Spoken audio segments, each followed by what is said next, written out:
It all began in a small village, a place tucked away in the mountains of Bavaria, Germany. The village was called Bergen. This is where Christian Karl Gerhardsreiter was born. He grew up in a simple home. His father was a painter.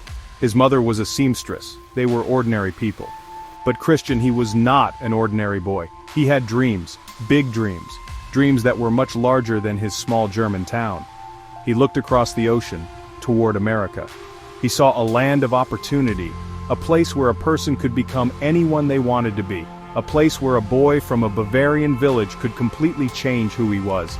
He was a clever boy. Everyone in Bergen knew that. He learned English by listening to the radio. He studied American culture from afar. He felt a pull toward the United States, a powerful, undeniable pull. It was more than just a dream, it was an obsession. He felt stuck in his small town. He longed for something more, something grander. He told people he was going to America.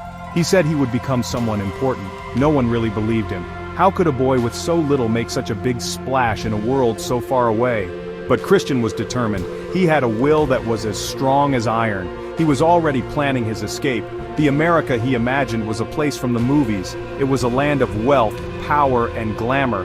He didn't just want to live there. He wanted to conquer it. He wanted to get into its highest circles. He wanted the respect and admiration that came with a famous name. He knew his own name, Gerhardsreiter, would not open any doors. It was too long, too German, too common. He needed a new identity, a key that could unlock the life he craved. He believed that in America, who you were was not something you were born with. It was something you could create, something you could build piece by piece, lie by lie. And so the plan took shape in his young mind. It was a daring plan, a risky plan. But for Christian, there was no other choice. He would leave Germany behind. He would leave his family. He would leave his old self in that sleepy village. He would travel to the land of dreams, and there, he would start a new life. He would become someone else, someone better, someone powerful. The world had no idea what was coming. The boy from Bergen was about to begin one of the most daring and shocking tricks of modern times. The stage was being set. The actor was ready for his first show. In 1978, the time finally came.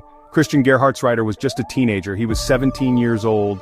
He arrived in America as a foreign exchange student. He first landed in Connecticut. He lived with a family there, the Savio family. They took him in. They tried to give him a home, but Christian had other plans.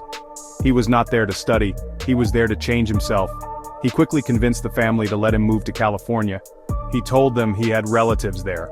It was a lie, of course, one of his very first lies on American soil, the first of many. It was the start of his long and tangled journey into a world of make-believe. Once in California, he needed a new identity. He needed to stay in the country.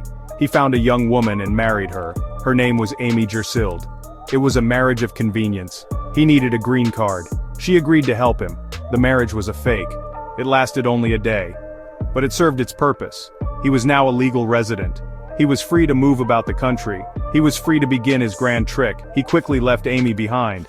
He moved on. He was like a ghost. He never stayed in one place for too long. He was already shedding his old skin.